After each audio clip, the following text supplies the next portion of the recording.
Welcome back to the Elle-Sera podcast. And today I'm with Holly Braithwaite. Holly is the co-founder of a brilliant fitness app called Power. We're going to get into exactly what that is and how you can download it in the next hour. So hi, Holly. How are you doing? Hello, I'm good. Thank you. Very good. Good. So you are a bit of a Liverpool institution, I would say. Oh, would you? 100%. So, well, that's how I came across you anyway, because you were very much in line with how I think and feel and everything about kind of like fitness industry. You're absolutely like superwoman as well. I just can't believe like what time you get up in the morning and she's like already done a workout. I used to look at her Whoop and I used to be like, fucking hell, look at how many steps she's done already before. I've not literally just opened my eyes and you'd already done like so many steps. I'd be like, oh my. Don't look at it now. Oh my God. Well, I just threw my Whoop away because it did my head in. Yeah, it does. Yeah. So that's how I came across you, basically. So you were in the fitness industry. You were really plugging a message that I loved. Mm. So was it always a dream of yours to be in the area that you're in today, or how did it come about? To be honest, yes and no.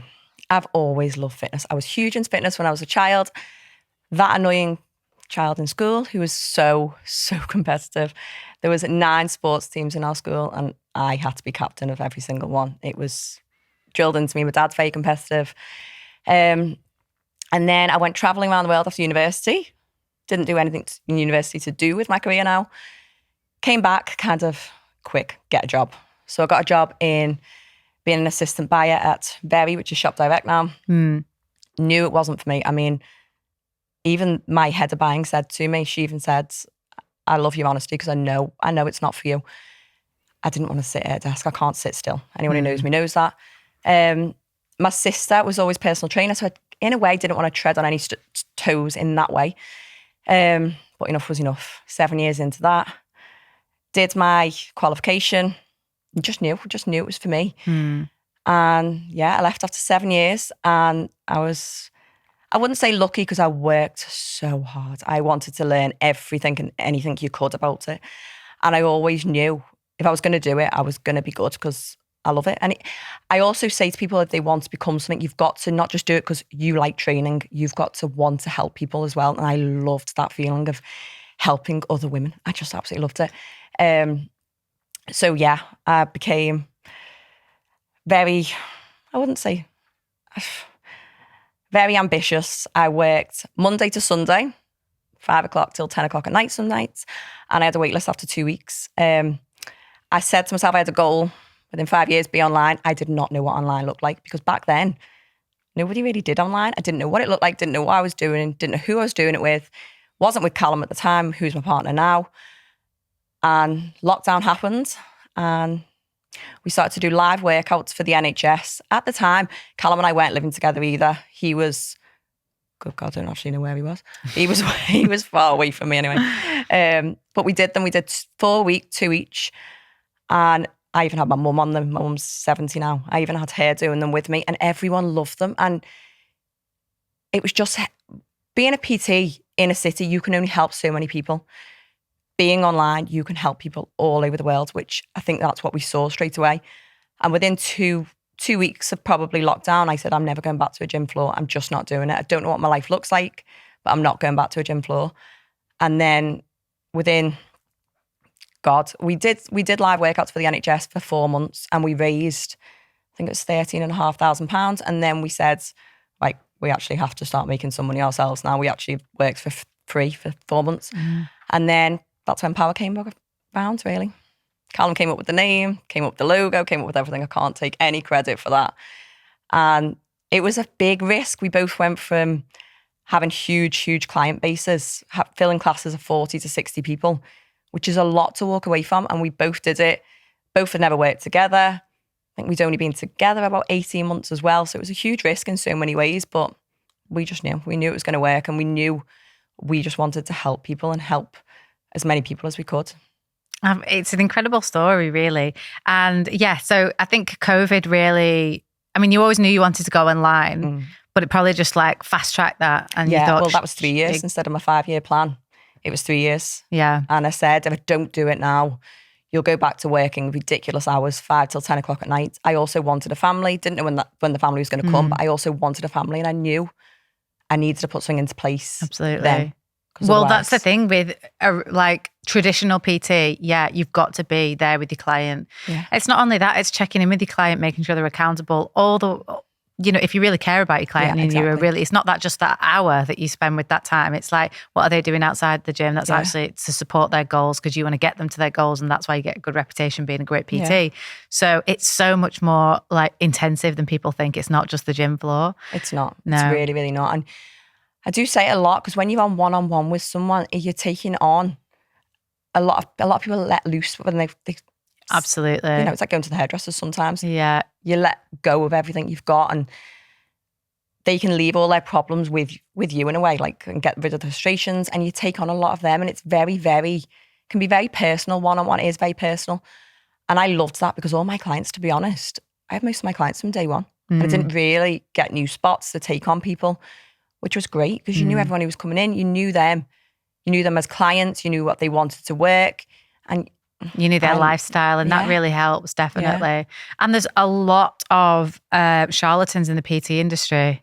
Like, I've had more PTs than hot dinners, honestly. And I don't think you're the only one. Yeah. And like, I think I've found one now that's absolutely great, but my God, is it intensive? He's on me like nearly 24/7. That's good. Yeah, he really is. And he pushes me to the best. And with the best, of intentions, I said to him on day one, and he also said to me, he said, I'm not looking for rent a friend. I don't want to, and he doesn't tell me anything about his life. That exactly. Don't want to know about it either. Like, I literally, I'm like, I come and pay you a service. It's all about me, unfortunately. Yeah. And that's it. And we get to the goal. And that's pretty much how it works. And I think that's great, because, a lot of PTs, they are like on their phones, on the gym floor. I used to have clients come into me though and go, do you just want to go for a coffee? And I was like, absolutely not, to be honest with you. No. And I know a lot of people will probably say, well, that's nice. I was like, absolutely not, because they're coming to you to feel good. And when they leave that session, they feel amazing. So, and I also hated people talking. If people were taught to try and make the session go quick, I was like, oh no, move now, come on. Yeah. And I do miss that. I miss the classes. I miss like big classes, having that buzz around everyone. But to be honest, I love online. Well, the thing is now your life completely changed. So COVID, then obviously you and Cal have 2 babies now, which we'll come on to later.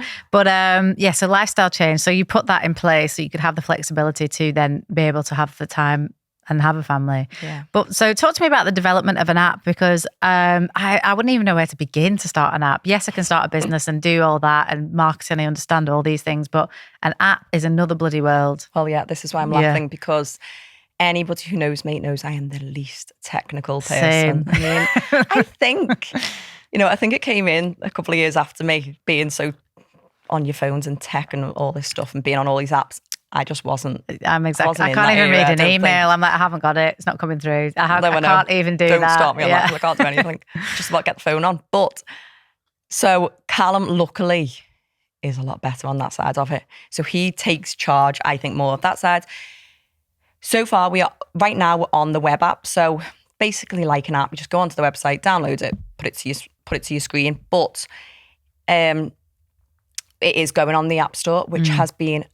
I think it's gone on now for nearly a year to get it onto the app, onto Apple. Yeah, I can imagine it's no easy feat. It's no easy feat. And I wouldn't even know how to begin to, like, where do you begin? Because I get loads of people reaching out to me all the time from like the Philippines and India, go, we can develop an app for you. And I'm like, what?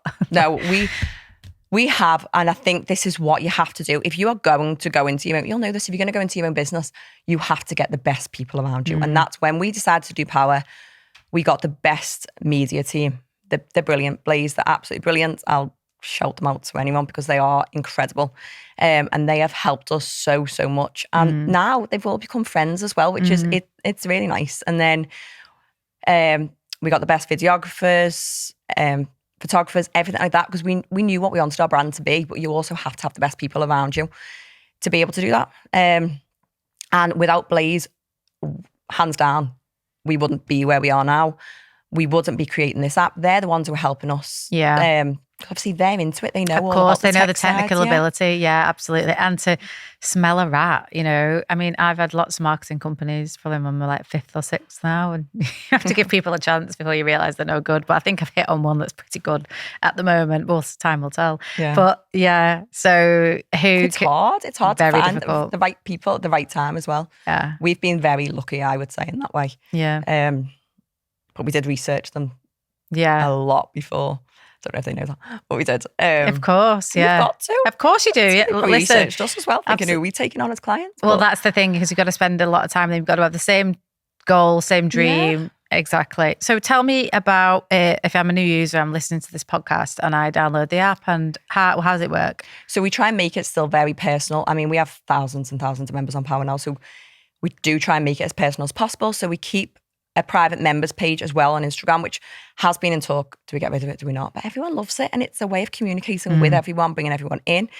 We also have a feature that nobody else that we know, and I mean, we have downloaded some fitness apps, has this. So we have a chat box, live chat box. So when you've done the workout, or if we do live workouts, which again, we don't know anybody else who does those really anymore now. So everyone's up in the morning and they're all saying morning to each other. They've all like got a little bit of a buzz because they know everyone's doing it with them. Or if they're catching up, they can say how they found it, what they've done. And I think that really helps people because they feel like they're part of the community as well. And then when everyone joins Power, we welcome them. We tell them, they've got a whole app tutorial to go and watch. So they get everything personalized to them. And then anything they need. So if they're a complete beginner, they start in a completely different section. If they want to come in and just do one of the challenges, they can come in and do the challenges. If they want to go on to different workouts, gym workouts, anything like that, it's all there for them. But they've got us on hand basically 24/7 to message us, ask us. Oh, if they don't want us, we've had members on there, I would say for 2-3 years. Never been in touch once. No, and then they'll message us after, like every 12 months and go, here's a little update, I'm absolutely loving it, haven't missed a day. And I'm like, wow, how amazing are you? Just I know. Go, get on with it. But because we put stories on our private members page as well, they watch them and they say you don't realise how much. I mean, it's probably just me rambling on most of the time. No, I watch it all the time. And I remember when you were pregnant, because we got pregnant at the same time, and you were still working out all the way through it, and you were doing Barry's, and I was like, yeah, well, I'm going to go and do Barry's as well, because yeah, absolutely. I wasn't buying into that whole, like, you need to take it easy. I got a lot of hate for it, didn't I? But yeah. I know, but you're so physically able to do it. I know my body better than anyone's going to know my body. Exactly. And I'm not going to risk anything, for one, happening to me, but more importantly, anything happening to my baby. Absolutely. I was never going to risk that. So, I'm not stupid. Exactly. And you also want to be, I always like use the analogy, I'm like, okay, I'm about to add a lot more weight to my body. Do you think I need to be stronger or weaker in that situation? When that baby comes, what do you need to be? Be stronger or weaker. Yeah. So like you have to continue working out as much as you can, or at least to a level that you are used to, 100%. Yeah. Well, I even say to people, nothing is stopping you from going on a walk, or there's so many yoga, Pilates classes you can go and do. Or we have a whole part of the app as well that's all for prenatal. So it's literally, we have so many now. Pregnant women joining us, and if they don't want to, obviously, if they've been with us, they stay on the main workouts. To be honest, I give them everything to change, adapt. I change everything, tell them what they can't do, what they can do, and they check in with me throughout. Or you can just do all the prenatal workouts all throughout, and it's keeping them active. And the amount we've had over the last 3 years who have gone full term through training or there or thereabouts, and said their recovery, if they've had a baby before and this is their second, third baby, and they didn't train on those ones, they've said, wow, the recovery has been unbelievable. Yeah. And how much more energy they had as well. And, they've got other children to look after. It's hard. So, yeah, I think it is super important, definitely. So, so I'm in the app, and so you live workouts, what time does that happen? Totally thinking about myself here. I'm thinking 6:45 a.m. on it. So we've never changed. Actually, we changed it this year, only the Saturday, Sunday to Saturday. So it's 6:45 a.m. Monday, Wednesday, Friday, 7 a.m. on a Saturday. And do you know what? We get so many up and on and doing it at that time in the morning. I know. Because, I can't believe it. Well, people do ask for it earlier. I would happily do it at 6, but when we've put like a vote bar on, everyone asks for a bit later. I'm like, oh no, not 7 or 7:50. It's too late then. It's getting. Do you think? Oh yeah, it's getting into your day.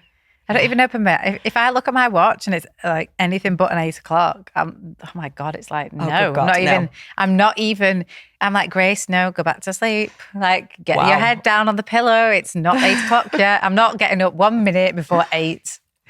No, I think I need to have that word with Vogue. She used to be 7:30, 8, and it's only lately 6:30, 7 in the morning. She's like, oh, really? Let's go. Oh, Christ. So that's why, to me, I like to be up at like 5 and I've done everything. Oh, really? So you're up before her? I could have the beds changed, all the washing done, workout done.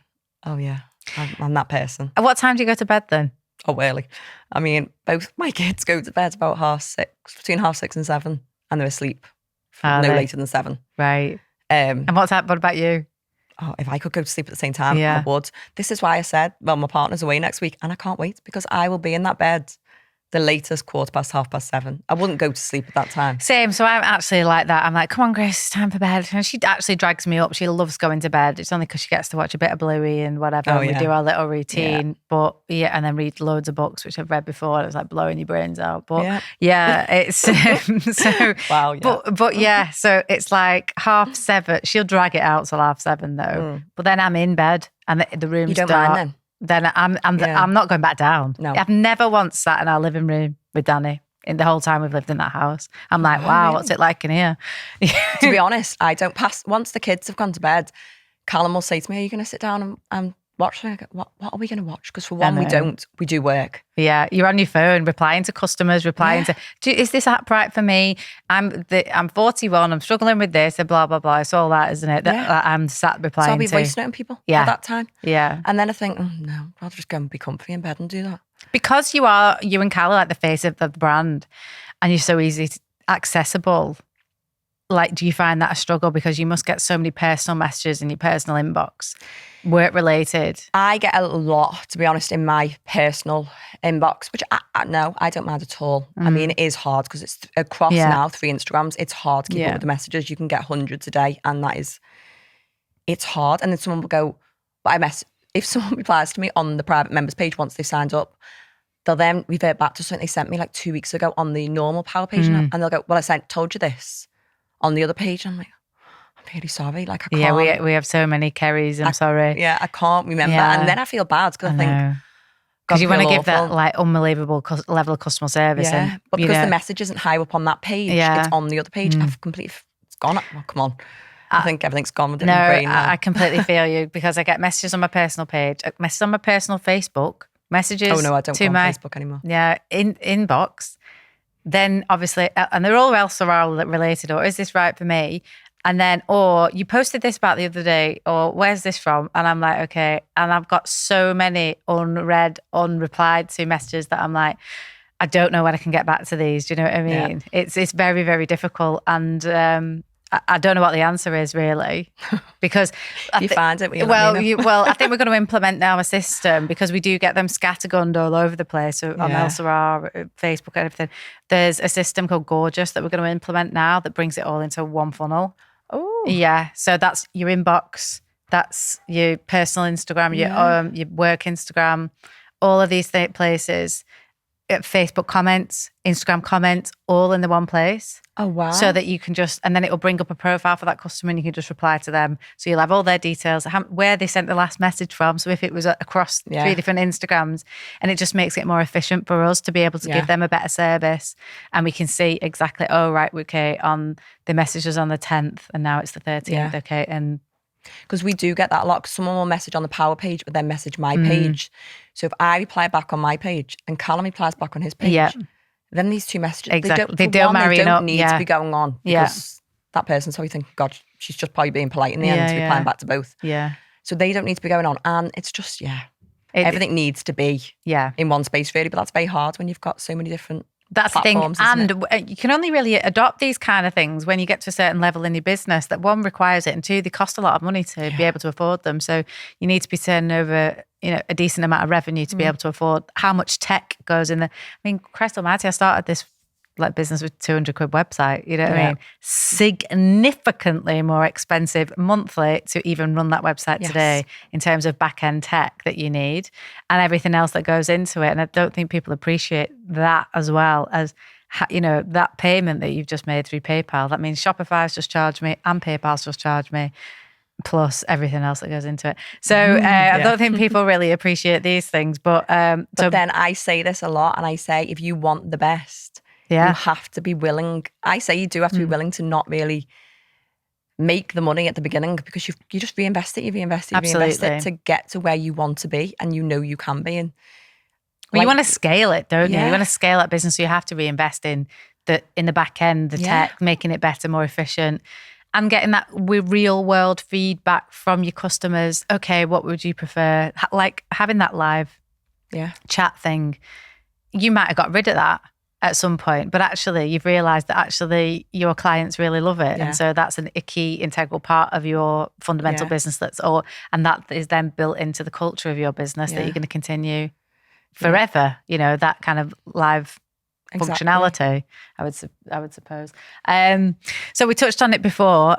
We got pregnant pretty much at the same time and had our babies, I think, I remember being sat. Yeah. I remember being sat in labour in the women's, right, with a load of people who were just going for scans, and I'm in labour and I'm like that. Yeah. And I've given my name in 3 times and the woman's like not even registered what I'm talking about. I'm going mad at my partner. I'm going mad at my midwife. I was like, why have I not gone private? In these moments where you're thinking, oh my God. I more had Callum saying that to me. Why have we not gone private? I know. Oh, you just need to go. Yeah, shut up. And I was on Instagram, right? And I'm like, anyway, and I seen this little picture of this hand, and you just had your baby. So were you the 19th? So the 19th? No, she's the 21st. So I was in labour on the 19th. Yeah. So I remember it being within a few days. Yeah. So I was in labour 2 days with her. She still didn't come out, and then she came out the sunroof in the end because I just couldn't carry on anymore, because I was like refusing drugs, trying to be a hero. Same. Like David Goggins, I can breathe this baby out, you know what I mean? But honestly, I was just like, oh my God. See, I had no birth plan or anything. No. I didn't want one. Didn't want the pressure, because nothing ever goes to plan. No. What goes to plan on your normal day, let alone birth? So my waters did actually break when I was on a live workout.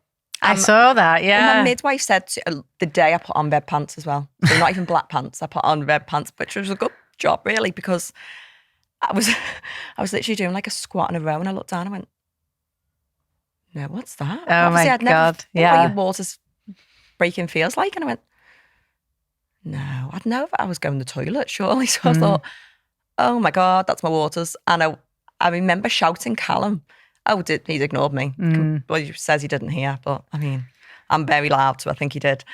And then everyone on the live... Did you carry on the workout? Yeah. My midwife said, if your waters are clear, they're fine, you feel fine, you're all, don't go in. She actually told me not to go in for like 6 hours till my waters, because I'll be waiting. Well, I never changed the bed, cleaned the house after that, after I'd finished my workout. But it was that day, all my original clients who I'd had from being PT were all on power that day. And they were all going, why? Loads of people were writing in the chat box. It's right, so good we had it. We were writing, Holly, please stop, Holly, stop. You don't. And then loads of people who'd known me for that long going, oh, come on, she's not going to stop. And everyone said at the end, we were just worried when you were doing a squat, thinking that baby's head's going to pop out. Oh my God, imagine. I mean, I wish it was that easy, in all honesty, I really do, because it wasn't. I then went off, had a lovely shower. I mean, don't think I've ever had a shower that long since, from 2 years ago nearly. Cleaned all the house, did all the bedding, went on a lovely walk, packed the car, went in to the women's, and then they actually sent me home. They said... Same, they sent me home as well. She said, I'm going to give you a super... No, I only had one like 2 days ago. I really don't want another one, please. But I knew it. I was having the sweep. And then as soon as I had it, I went, something's not right. Something is not right. I knew it wasn't, but they sent me home. And we were going over the speed bumps on the way home, and I went, oh, this isn't right. But then I thought, oh, come on, your waters have broke. Maybe this is the normal feeling. Got home, put a cottage pie in, ran the bath, and I called my mum and I went, Mum, I'm home. And mum went, you don't sound right, And I went, well, I've been timing this pain, and it's getting quicker and quicker and quicker. And I was down to like 3.5 minutes at this point. And Mum went, Holly, get back to the hospital now. She was like, you need to get back now. And I went, oh, no, Mum, I've still got like 20 minutes till my cottage pie's done. And she was like, Holly, now. So I did. And luckily I did. I think I was 8 centimetres dilated by that point. And that was within 20 minutes. Wow. I'd gone from 2 to 8. And then... Apologies for interrupting this podcast, but I need to ask a favour. If you're enjoying this podcast so far, then please hit that subscribe button right now. I'll be straight up and honest that I want to see this podcast grow and flourish into something that I'm really proud of. And the only way that I can do that is with your help. So if you've ever learned anything useful from these conversations, then please return the favour by liking, rating, subscribing, and maybe even sharing it with your friends. Thanks very much. Let's get back to the episode. I was saying to them, they put me in a private, not private room, just a little room on my own. Because Callum kept going to the desk and went, no, look, she doesn't over-exaggerate. She loves pain. You don't understand. You need to get her seen too. I was going, please, I'll take any drugs. Please, at that point. I would just give me paracetamol or something, please, anything. They wouldn't give me anything. And then, because there was no midwives there to help me straight away. And then Callum still describes it now as like, when you watch... someone that's not real life, obviously, someone turned into a werewolf and you see them. Because I was throwing up everywhere with the pain. And I was on all fours on the floor and I couldn't speak. I was like, no, you don't understand the pain, but it was in my back. So then finally, it was 12 hours later, I was pushing. They got me, they said, you need to get to 10 centimetres within 30 minutes, otherwise you're going for a C-section. Absolutely not. So I did everything around that room in this pain, running around to get. And my midwife was unbelievable. And I got to 10 centimetres and went, right, you can push. 3 hours later, the consultant came in and said, she should never have been pushing. This baby's back to back and the head's twisted. That's exactly what happened with me as well. So then they prepped me for a C-section. But I'm going to the consultant who's doing it. I'm going, no, look, I know. Because they said you can have an episiotomy with forceps, but if not, we will have to get a C-section. No, look, I know you can get this baby out with forceps. I know we don't need to have a C-section. So I was the same. I was like, I refused the C-section. This is why it went on for 2 days and so long, because I was just like, no, I'm not having a C-section. Didn't want the scarring, didn't want all the aftercare, I don't know. I wanted that vaginal birth because I kept thinking about the baby's microbiome and thinking that's the best way for her to get. I mean, just the baby coming out's the best way. Yeah, well, yeah. Just baby coming out of vaginal birth, I believed at the time, well, it probably still is, but, a vaginal birth would have been the better way to do it. But yeah, I completely understand. Like hanging on. I did. I did. Yeah. And she did come out with a episiotomy and forceps because I thought, you're not cutting me as well for an episiotomy and then doing a C-section. I won't be moving for... Yeah. And I thought, how am I meant to look after a baby with that? But then my second baby came and I had an emergency C-section anyway, so I ended up having one anyway in the long run. But both of them equally just as bad, really. But the recovery was equally just as bad, I'd say. Yeah, okay. So, I completely understand what you, kind of feeling there. And I did exactly the same, honestly. I was just like, I got to 9.5 centimetres and she just was not coming. And again, back to back wasn't going to come out. So, but she's halfway down the birth canal now. Yeah. So when and they did everything. They gave me the sweep. They broke my waters for me. They, what else did they do? They gave me... the epidural. Then they were trying to bring on the contractions. It was just awful. So I was just like, oh my God. Anyway. You're so tired at that point. Point. You're just feeling awful. And you know what? Because I was on so many drugs after the C-section, I was out of it through the birth and I was shaking so much. I was shaking so violently. And so when they brought her out, and I didn't know if she was a girl or a boy, and I really wanted a girl. So I couldn't really connect with her until the drugs were brought off. And I was in the complete and utter arsehole to every kind of, you can imagine, nurse and anybody there, because I was just like, no, I was the complete opposite. I was having a great time with them all, waving to everyone. It's because I was thinking, with Vogue, I just wanted to soak in, no matter how she was coming, I wanted to soak in every single minute of it. Yeah. So I was loving, even though I was in so much pain, I was loving it. With Duke, it was completely different. I was terrified, absolutely terrified. The whole. So tell me about, so the other thing we should pick up on here is the fact that you've got 2 babies under 2. And I know what it's, so the Grace and Vogue were born 2 days apart. So it's so difficult with a 2-year-old now. It's absolutely ridiculous. But I can't imagine having another baby so quickly and having to deal with 2. Well... Callum, I remember when I found out I was pregnant, I wanted them very close. Yeah. Maybe not this close, but I did want them very, very close. And I remember when I found out I was pregnant, I told my best friend before I told Callum, and she went, please video what he's going to be like. I went, no, I'm actually terrified, can't tell him. But we were going to his friends. It just opened a coffee shop that day. So we were going there. I thought, like, I'll tell him tonight. Can't now. His friends are here. I've got Vogue. Can't do it now. So when we went there, all his friends were in there and went, oh, you're going to have another one soon. It's great, isn't it? And Callum went, oh, God, no. Good couple of years. And I'm going, I've just done a test this morning. You're not going to be happy, are you, when we get home? And then I couldn't tell him that night. It went on for 3 days. And he was sat in the garden. I went out and he was reading his book and I just went out and just left the stick in front of him. I just leave that there for you to take in. And he literally went, no more. Absolutely no more after this. Please, no more. And I was like, Vogue was a dream. She slept through from 4 months. I mean, girls are hard work. I realise that now. But she slept through from 4 months, took all her naps. So yeah, I would say like the happiest little baby. And I used to look at Vogue and think, God, she's so smiley. She's so happy. She has her little naps. She loves Paddington. Very much the same. And now she's an absolute witch. She's just turned into really bossy. She's so independent. Won't even let me put toothpaste on a brush for her. It's no, they've got to do it themselves, and it's all over the bathroom. Mine's and all over the carpet. But so tell me about Duke then. Completely different birth, completely different kettle of fish. Completely different. So I still do think Duke came just under 7 weeks early. I think he came. Callum, my partner, had a bleed on the brain. He's got a brain tumour. He had a bleed on the brain over his tumour when was that? October it was. I mean, that must be awful to deal with, because that's quite scary as well. Well, he woke up and Callum and I really don't have sympathy for things like, anything really big happens. Of course we do. Anyone who's just a bit like just making excuses, well, come on. And I know he gets these migraines because he has epilepsy because of all this. So I know he gets these migraines. So this Sunday, was it Sunday? Yeah, he started to get it that night and he went, I think I've had too many coffees today. I don't feel great. Monday, he didn't move out of bed. And I went, you're really annoying me. But Vogue was in nursery that day, so I thought, do you know what, just leave him be. But then I thought, these migraines never go on like this. Then it'll be a few hours, he's fine. Puts himself in dark room, he's fine. Then it got to the Tuesday. And luckily Mum came out in that morning and she said, is he still not right? And I said, no. She went, how long has this gone on for? And I went until Sunday. She went, Holly, go to the hospital now. And I went, I've told him he won't come. So I literally went upstairs and went, right, your ultimatum, you get out this bed now and you get up and you go about your normal day and you get going with some work, or in the car, we're going to the hospital. And he literally got up and went, I'll go to the hospital.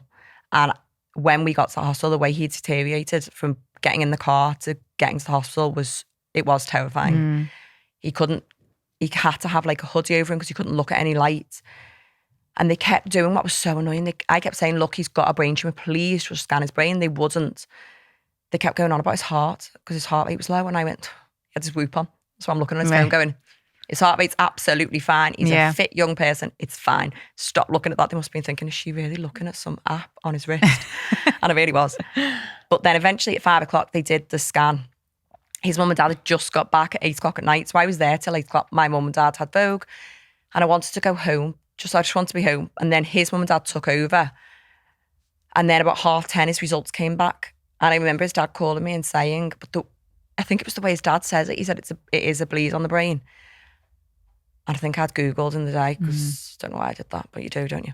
And that was it. Well, I thought he was basically dying. I thought that was it. And I was going to Mum, I can't do this. Like, I don't want to do it without him. And then his mum was trying to calm me down. I was going, no, it'll be okay. And he then had to have an operation in the February. So we knew that was coming. And I think, October to February is a long, long time. Yeah. And I knew Duke was coming. Well, he was meant to be coming in the February. And then we went to the lakes in the November and I said, this baby's not holding in. I just know. I know something. And I think I was under so much stress, but I don't like to, we just both got on with our lives. We got home, he got home, both got on with our lives. We were like, look, we've got till February till you have this operation. We just deal with it now. Because the bleed had to go down before you could get rescanned because they couldn't see what they needed to cut out, the tumour. So that's why he had to wait. And then when we got home from the lakes, every week I was thinking, this is getting really, really hard. And then I remember ringing the women's and going, look, I thought I'd lost my mucus plug. And they were like, you're absolutely fine. As long as the baby's moving, you feel good, you're fine. 2 days later, I got up that morning and I went, something is going on here. I was in so much pain. Booked in for a private scan, and my waters broke there and then. Literally, I walked outside. But the woman giving me a scan scared the life out of me. She was obviously so worried. It Yeah. happened when I was in there. Yeah. And then I just started crying, going, no, the baby can't come yet. I had Vogue with me. I was going to Callum, get me to the women's now. Because I thought, literally, didn't think the baby was going to shoot out there and then. And then dropped Vogues on the way past at my mum's, literally just shot about the car, which was horrendous because I wanted to, that was the last time I was going to hold her, just being her and not, that gets me emotional if I think about that. But that was just her being my little baby for the last time. And then, see, I haven't talked about this, but we got to hospital and they put all the scans, they put all the things on me and they were like, you are having contractions. You feel it? Okay. No, feel anything. And I didn't feel anything. I ended up staying in because I had to get scans and loads of stuff going on really. And they were brilliant. Stayed in for 4 days, but the baby had gone from breech to then trans, which is the worst position. So no matter what, he was never coming out naturally. He was always going to be a C-section, but they wanted me to hold him in for a good 4 weeks after that. And I went, you don't understand the pain I'm in. Yeah. I can't go home. So then they sent me home after 4 days and taking it was getting closer and closer to Christmas. So all I was thinking was, I just want to be with Vogue for Christmas. Like, yeah. And I don't know how it's going to look, but I just, it's your little daughter. Yeah. You just want to be there. And then her coming into the hospital and seeing me like that, I was trying to put on this brave face, couldn't walk, couldn't stand up. And then, but I wouldn't let her see me like that. I was like, absolutely not. I'm coming to see her. And then when I got home within 20 minutes and I said to Mum, sorry, I'm going to have to go back. So Callum's taking me back. They did an internal. It was neither of those doctors I had seen the whole time. And I was like, please, I don't want an internal. I know the infection rate. I've got no water. Please don't. They had to because they had to check the baby was all okay. The membrane was all okay, everything. And I left because I kept thinking I needed the toilet, to be honest. And I left and I went, I feel quite good actually. So I don't know whether they've moved something. What had happened, don't know. By 1 o'clock that in the morning, I was getting the worst. There were contractions in the end, but the worst pain. I couldn't change Vogue's nappy. I couldn't do anything. And then my mum came in the morning to help me because Callum had meetings all day. Then my mum came in the morning. Callum's mum came in the day and she was like, Holly, I really don't think you're right, And then I just knew. I knew there were so many reasons I knew it wasn't right. But I had an appointment back at 5:30 at night and I thought, I'm not going back any earlier because they keep sending me away. And I must be over-exaggerating here, which I know I don't, but I thought I must be. And I got back and it was probably the worst experience of my life ever. Actually, no, it wasn't probably, it was. They put the straps on me and they couldn't find a heartbeat. So I looked at Callum and I said, I think we need to realise the baby might have gone. And he said, but you've just felt the baby. I went, that was 20 minutes ago. So much can happen in that time. So then they took me for a scan and I remember there was 2 midwives and a doctor and they were staring at me and nobody, they were just looking at the screen, just looking, nothing in the face. And I went, I'm going to have to be the one to ask it. It was about 3 minutes in and that's a long time when you're waiting. And I said, is my baby not alive anymore? And they said, the doctor said, they are, but I can't tell you whereabouts this baby is. I can't tell you what part. So they found the heartbeat, but the heartbeat was literally, he fell right down. So when they got back, they got the heartbeat monitor on me and it was literally right down. And I said, that's so fast. I went, it's never been like that. And I went, it's never been that low. So the nurse went back, got the doctor and the doctor said, look, Holly, I know we've prepped you. It is an emergency section. You have to go now. But all I was thinking about was Vogue. And I thought, it's the last time I'm going to see her. I haven't seen her. And I had to ring my mum to say, take her back to your house because she was in my house. And there's all these things that run through your head that don't as a first-time mum because all I was thinking about was Vogue. And then in my head, I knew Vogue was a girl. I knew Duke was a boy. Just did. So then when he was coming out, I was trying to talk to the doctors the whole way through, but they couldn't. I was losing so much blood and they were trying to get blood out of me, but they couldn't. They just couldn't get it out. And they kept saying, we need to get more into her. Everything was, all the drugs were wearing off me. So eventually when they got him out, I couldn't see him, I couldn't look at him. He got wrist off. He was literally, I haven't told anyone this either, he needed resuscitating 5 times. He was blue, he was floppy. So none of this I saw because obviously I was drugged up to high heaven. And then as soon as they whisked him off, they said, she needs to get put to sleep ASAP. And I was going, you're not putting me to sleep until you tell me my baby is okay. And all I thought about was, I'll leave Vogue with no mum. And that's all. I still get upset now thinking about it because I think you can't explain until you've been in that, how that feels. And I think I didn't know if he was alive. I didn't know what was happening to me. And then Vogue. And then, anyway, sorry. But I got put to sleep. So I was fighting it as well. I was like, please, you haven't got long left. Just sew me up. And I was jumping in pain. I was literally jumping in pain off the bed. And they were like, Holly, we don't need any heroes now. You need to get put to sleep. And I was like, I think you've just said 5 minutes. There's only 5 minutes left. I can do this for 5 minutes. I went, no, there's a good 45 minutes. And I was like, yeah, I'm not doing that for 45 minutes. You're going to have to put me to sleep. Because I'd lost too much blood at this point. So Callum had to go. So Callum had to go off, not knowing what's happened to me, what was happening to Duke, anything. And then I remember coming round. There was only two women in the room, and no one spoke to me because they obviously didn't know I was coming round either. And I was thinking, oh my God, what happened? Where is he? And I didn't know what had gone on. I thought Callum would be there, and even though I knew he had to leave, and just thought he'd be there. No one could find him for ages. Nobody was telling me what was wrong with my baby. They wouldn't let me see him because I was still at such a high risk, so I couldn't see him. The first time I saw him, I don't remember because they wheeled me off on a bed to see him because I was so adamant I wanted to see him, but I was so drugged up. I went by him in the incubator and I don't remember seeing him to this day. And even Callum was showing me pictures, and he was because he was stuck, his arm looked like it was dislocated, and they said they can't believe there's nothing wrong with this arm because it was black and blue and it looked like it wasn't attached to him. And I remember looking at the pictures, and because I was so drugged up, I was going to Callum, absolutely nothing wrong with that arm. He's perfect. What are you looking at? There's nothing wrong with it.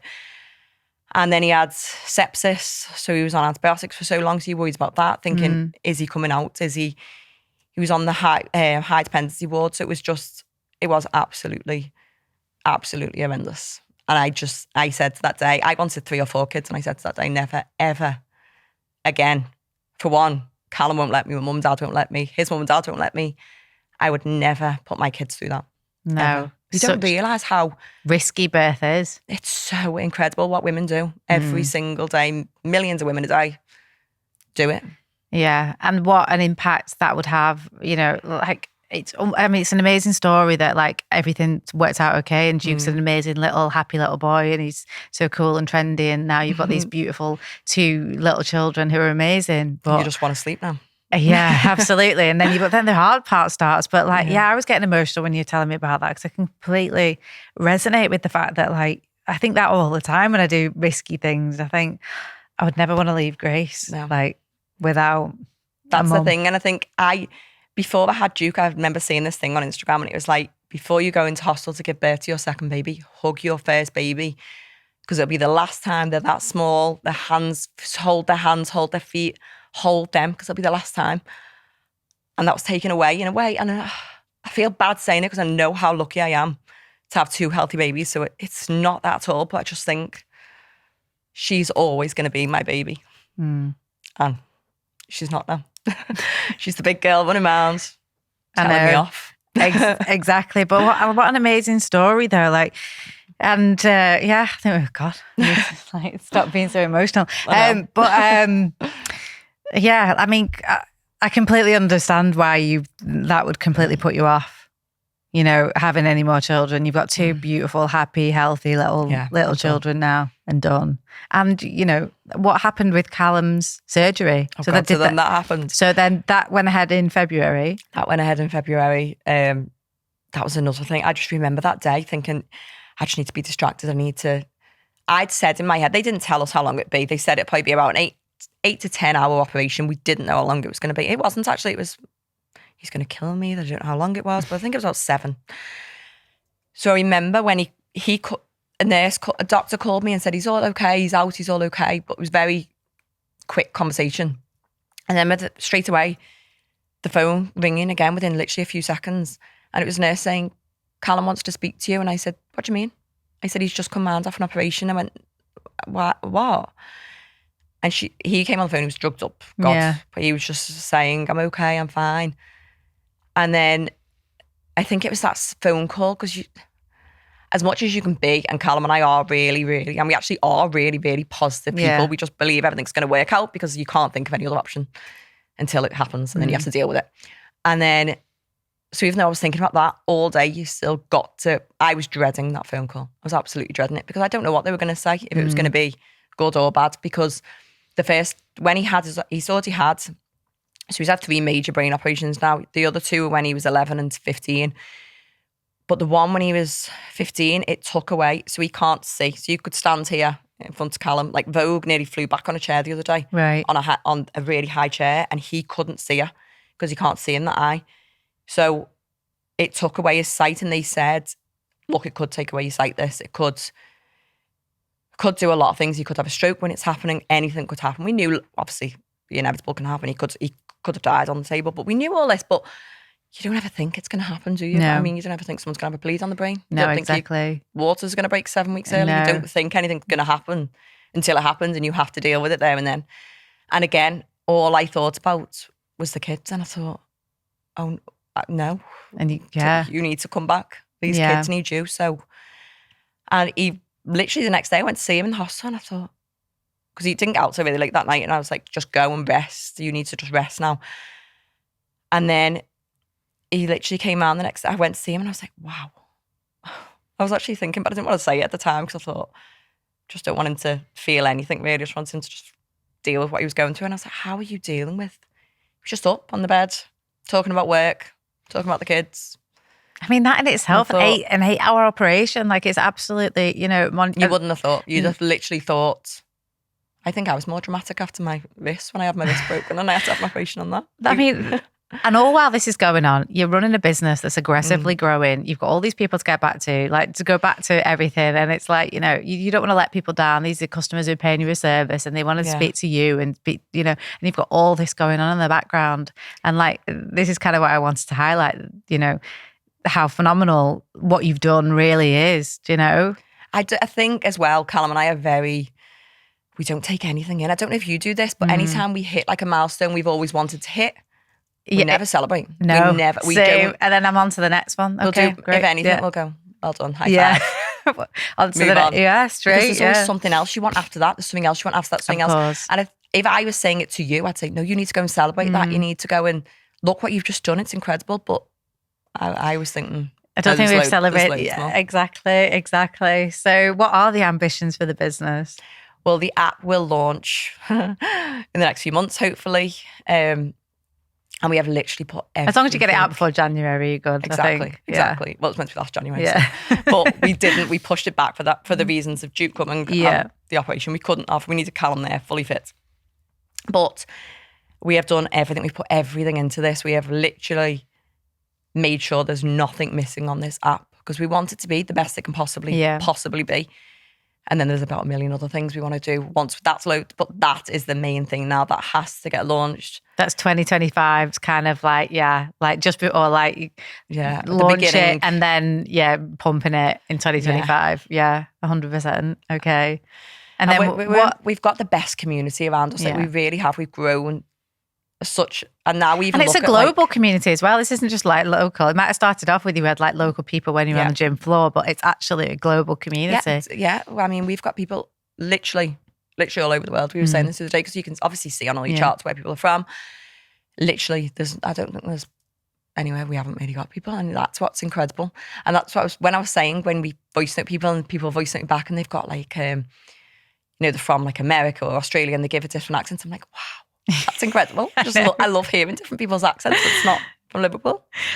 So what other aspirations have you got? Would you ever go into merch? What about like gym kit? Because you do a lot with like bands. I'm thinking make your own bands. We've got something else, but I think Callum will show if I actually reveal it. Which you can come amazing. back and do another podcast again and talk about the launch of this new idea you've got. Yeah, I think he wants that going pretty soon. I mean, he only came up with it the other week. Well, that's good. You've got to move fast in these, Always already moving very fast. But cookbook, I can see you two doing a cookbook and standing there and doing. Well, we've got everything on the app, to be honest. I wouldn't say I was the best cook. No way. Callum's not. He actually thinks he is, but I like anything that's quick, easy, just like. But I like healthy food. Like everyone goes, "Oh, you eat healthy." It's not because it's my life and I'm a personal trainer, I need to eat healthy. It's not because I just love healthy food. I don't like greasy, same. fatty food. I just don't. Like I love chocolate, I can't lie, love it. But other than that, I'm not really, I want to go to Chippy or have a Chinese. I'm just not really that person. I am not that person either. Like I couldn't imagine ever picking up the phone and ordering Chinese or anything like that. Like worst I'd probably get is like a Greek And even then I get like... I see, I like a Turkish, but you can get a yeah, healthy... exactly. So I just get like chicken. Yeah. Yeah. Bit of rice and salad. Yeah. But that's done. That's like as bad me. as I'm getting. Yeah. But I love that, but then I don't. And then I like everything that's quick, easy, simple. Agreed. And that's what we're trying to make as well. All these recipes that are on the app, anyone can do them. You don't have to be some, Jamie Oliver in the kitchen, because I'm definitely not. Wow. No. So it's got to be quick, easy, nice as well. You want it to be nice, and you want it to feed the family as well. If you've got husband, kids who are a bit fussier, you want it to be able to cater to everyone, don't you? Because nobody needs to be making 3, 4, 5 meals a day. Well, that's the thing. I don't know how you feel, but Grace has got so fussy. Broccoli that she used to love now won't eat it. Carrots she used to love won't eat them. I know, getting thrown at me. Yeah. I have to like mash. Yeah. Or put them in my food and pretend to give them to her. That's what I have to do. She's really into fillet steak at the moment, which is an expensive taste to have. That's really... Yeah. Vogue's gone really into prawns. Yeah. Only because I had them and I've never given her them before. Yeah. I don't know. I was a bit scared probably, but now she's tasted them. She wants them, but she's a real carb girl, Vogue. Oh yeah, chips, hips. But even she loves bread. Loves bread, loves jacket potatoes with loads of cheese on, cheesy pretzels, anything really. Same, and it just breaks my heart. Beige food, I'm just like, oh my God, she just wants chips and she wants garlic bread and she wants just crackers all day long. And I'm just like, oh my God, it would happen to me, wouldn't it? Because I'm so neurotic about food and being healthy and getting all these nutrients into it. And now I've got a baby who wants the absolute opposite. Yes. But then look, she's changed so quickly. Yeah. She'll change again. Yeah. And then change again. For sure. So just I'm going to stick with putting it. the food with it and blend it in somehow. What's next for you guys? So you and Carl, like absolute powerhouses. How did you two meet, by the way? Through Instagram, yeah, through Instagram. So we didn't know each other. And I don't think Callum had been a personal trainer for that long. And I remember everyone all the girls coming to my classes and going, oh, have you seen this Carl Webb? Have you seen him? He's gorgeous. And I was like, I thought he was about 10 years younger than me. I was like, no. I was just in my work, like just wanted to work, be the best at what I was doing. I didn't want a relationship, to be honest. I'd come out of a 10-year relationship at this point. I just didn't want one. And I was looking going, oh, no. And then he messaged me on Instagram back to like one of my clients saying, oh, wow, that's amazing. And I was like, oh, thanks. And then didn't hear from him for about a month after that. He applied again to something else.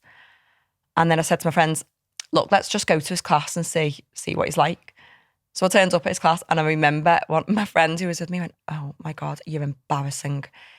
Look at you. You're being really competitive. Because I'm just competitive with myself. I'm not competitive with anyone else. But I don't turn up to a class to not do it. My hair was tied back in a bun. All these girls looking absolutely gorgeous who were coming. I remember I had a blue outfit on and literally the sweat was pouring through everything. Had my hair tied up in a bun. And I was like, oh, I don't care anyway. I just don't think I'm interested in him anyway.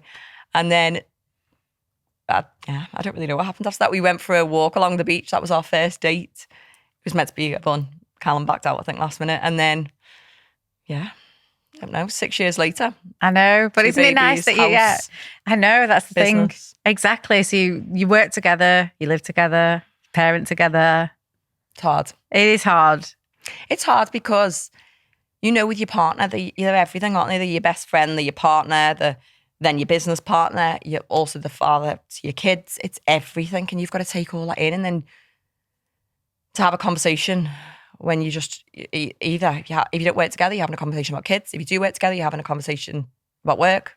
You don't ever have a conversation about life, really. Are you engaged? No. Are you? I actually said to him, if I've gone through this year and don't have a ring by the end of it, what do I need to go through? Exactly, yeah. And he went, can't you just have a quiet year? We've just had a house, we made a business, got a house, had a baby, had another baby, got an app. I went, no, because all those things I could have done myself. I need a man to actually propose. Yeah, Danny always says, he was waiting, it was a leap year the other year. He's like, I'll say, if you want to do it. I was like, I feel like a fella in this relationship half the time, because I'm way too competent. So I'm not doing that as well. No fucking way. No way. I'll be so angry as well if I guess. If I guess when it is, I said to him, please just. Oh, Danny asked me how he wants it. How do you want me to do it? Yeah. I want to get asked what ring.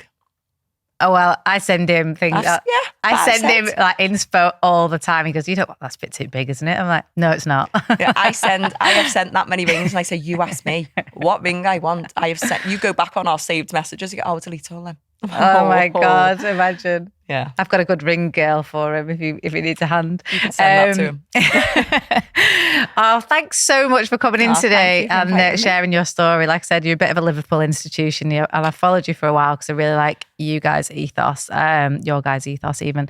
And yeah, we're both mums of like similar kind of period, so it's just refreshing to hear some of the like challenges and battles that you guys have as well. And honestly, it makes me feel like maybe I am doing an okay job, because I know you're doing an amazing job. I truly know how hard it is to A, run a business, B, try and deal with a relationship and all the stuff that comes with it, and try and push forward. You want to like build and scale. That's even harder. It's all right to maintain a business, but to build and scale it, you're absolutely smashing it. And I have to say, which I haven't said by the way, since I've been taking the golden pills, my Whoop that you don't wear anymore, I've had the highest recovery.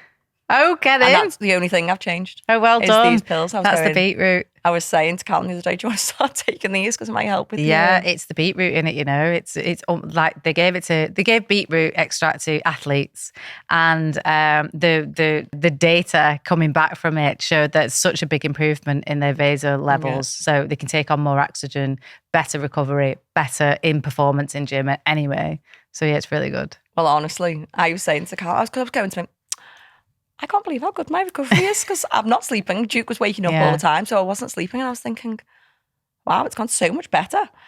And that's the only thing I've changed. The only thing. And it was literally, I was going, no, this is a fluke, because I was going to message you and I was going, no, it's a fluke, it's a fluke. And then I was like, wow, it's literally every single day. I was amazing. Flying in the 90s. Well, amazing. Well, I hope it continues. Oh, yeah. So if anybody wants to get hold of you, Holly, how can they get hold of you? The best way is through the main Power Instagram, Power with an 8, not an E.